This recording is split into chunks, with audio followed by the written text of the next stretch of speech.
चुनाव की तारीखों के ऐलान के बाद से उत्तर प्रदेश की सियासत में उठापटक तेज हो गई है। सभी राजनीतिक पार्टियों में पाला बदलने वाले नेताओं की बाढ़ आ गई है। किसी को टिकट कटने का डर सता रहा है तो कोई भविष्य बेहतर करने का सपना लेकर दूसरे दलों में दस्तक दे रहा है।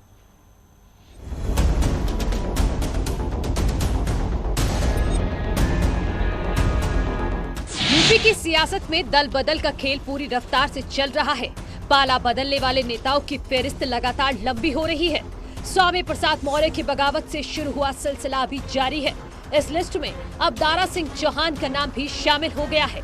दारा सिंह चौहान ने कैबिनेट से इस्तीफा दे दिया है। अब वो भविष्य की राजनीति के लिए नए ठिकाने की ओर बढ़ रहे हैं। पिछड़े, जिस दलित, वंचित, उपेक्षित लोगों के सहयोग आशीर्वाद से भारतीय जनता पार्टी की सरकार बनी, वो 5 साल तक उपेक्षित रहे, लोग मलाई खाते रहे, लेकिन उनको कोई कुछ भी नहीं मिला, उनको इंसाफ, न्याय, सम्मान नहीं मिला। इससे आहत होकर के मैंने आज सरकार से इस्तीफा दिया है। यूपी में 24 घंटे के अंदर 2 मंत्रियों के इस्तीफे से हड़कंप मचा हुआ है। सियासी लिहाज से इसके कई मायने निकाले जा रहे हैं। दारा सिंह चौहान और स्वामी प्रसाद का पुराना नाता रहा है। ऐसे में दोनों के एक साथ एक ही दल में जाने की संभावना है। स्वामी प्रसाद मौर्य तो बीजेपी को सबक सिखाने तक का दम भर रहे हैं। कब ज्वाइन कर रहे हैं सर समाजवादी पार्टी? 14 जनवरी को। कितने लोग, मंत्री, विधायक, नेता कितने रहेंगे सर? आप उस दिन देखेंगे, जो भी ज्वाइन करेगा उसके चेहरे आपके सामने आएंगे। जैसा कि मैंने कल भी कहा, 2 दिन तक हम संवाद में रहेंगे। आपके हाथ में है ना सर, मतलब लोग छिटकेंगे तो नहीं, जो आपसे वादा किए आप साथ जाएंगे? हमने आपको पहले भी कहा, मैं न पहले कभी किसी से बात करता हूं, न आज कर रहा हूं।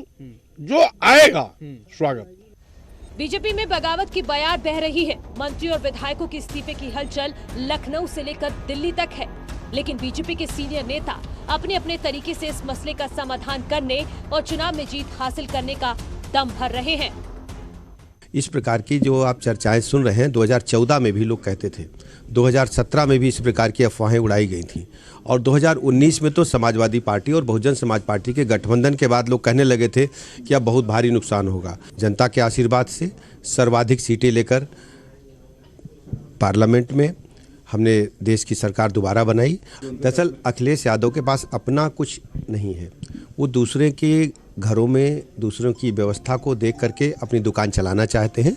वो उनका सपना कभी पूरा नहीं होगा। जिन लोगों ने भी पार्टी छोड़ी है, उन लोगों को निश्चित रूप से पछताना पड़ेगा। उन्होंने जल्दबाजी में ये फैसला लिया है और ये लोग पार्टी छोड़ रहे हैं। इन लोगों ने जल्दबाजी में ये फैसला किया है, और हम तो कल भी मैंने कहा था कि अच्छा सिला दिया तूने मेरे प्यार का। ये इनको हर तरीके से सम्मान मिला, हर तरीके का इनका कद बढ़ाया गया, पद बढ़ाया गया, इनके परिवार को भी साधा गया, लेकिन उसके बाद भी इन लोगों ने पार्टी छोड़ी है। ऐसे मौके पर निश्चित रूप से ऐसे लोग, ये लोग लोकतंत्र को मजबूत नहीं करते, ये नुकसान पहुंचाते हैं। सियासी उठापटक के बीच ही समाजवादी पार्टी अपना कुनबा बढ़ाने में जुटी है। पश्चिमी यूपी की सियासत में दखल रखने वाले इमरान मसूद अब समाजवादी पार्टी की साइकिल पर सवार हो चुके हैं।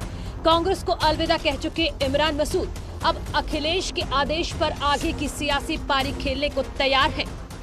कितने लोग आपके साथ आ रहे हैं? क्या विधायक? मेरे साथ, सब मेरे साथी हैं, सब लोग आ रहे हैं। हम पार्टी को मजबूत करेंगे और अखिलेश जी का जो निर्देश होगा उसके ऊपर काम करेंगे। बिल्कुल, ये हमारे साथ जो अखिलेश जी का आदेश फाइनल हो गया। नहीं, जो अखिलेश जी का आदेश होगा, कोई टिकट मांगने नहीं आए। आरएलडी के साथ अंदर आप बैठक में थे? आरएलडी के साथ नहीं, मैं बैठक में आरएलडी के साथ नहीं था। मैंने अखिलेश जी के साथ पार्टी के अंदर शामिल किया। धन्यवाद। चलो भाई, क्या बातचीत हुई? भाई कोई बातचीत नहीं हुई, हम पार्टी में शामिल हुए बस। और क्या बातचीत हुई? उत्तर प्रदेश में सरकार बनानी है। चुनावी मौसम में पाला बदलने की परिपाटी बेहद पुरानी है और ये इस बार भी चल रही है। 2 दिन के भीतर 2 मंत्रियों की बगावत से बीजेपी की भले ही बेचैनी बढ़ी हो, लेकिन नए लोगों को जोड़ने की कवायद यहाँ भी चल रही है। इसी कड़ी में यूपी की राजनीति से ताल्लुक रखने वाले 3 नेताओं ने बीजेपी की सदस्यता ली। इनमें कांग्रेस के विधायक नरेश सोनी, समाजवादी पार्टी से निकाले जा चुके विधायक हरिओम यादव और पूर्व विधायक डॉक्टर धर्मवीर सिंह शामिल हैं। बीजेपी ने विकास किया है और सबका साथ सबका विकास, यही सोच के हमने आदरणीय प्रधानमंत्री जी, आदरणीय मुख्यमंत्री जी, आदरणीय राष्ट्रीय अध्यक्ष नड्डा जी और प्रदेश अध्यक्ष Swatantra Dev ji, deputy chief minister Keshavji Maurya, Dinesh Sharma ji, इन सब में आस्था रखते हुए और हमने भारतीय जनता पार्टी को सर, समाजवादी पार्टी छोड़ने का क्या कारण आप बताएंगे? अब ये बहुत चीजें हैं, बहुत बातें हैं, ये बातें फिर किसी दिन फुर्सत में होंगी। तो क्या आप इस बार आपको टिकट मिलेगी, ऐसी बातचीत हुई है आपकी? देखिए, हम लोग अभी तो बिना शर्त ज्वाइनिंग की है। दल बदल की राजनीति का सिलसिला भी शुरू हुआ है, जो मतदान होने और नतीजे आने के बाद भी जारी रहने के आसार हैं। अब दिलचस्पी इस बात को लेकर है कि इस तरह की राजनीति का सबसे ज्यादा फायदा किसे मिलेगा और किसे इसका खामियाजा भुगतना पड़ेगा। Bureau report, news 18।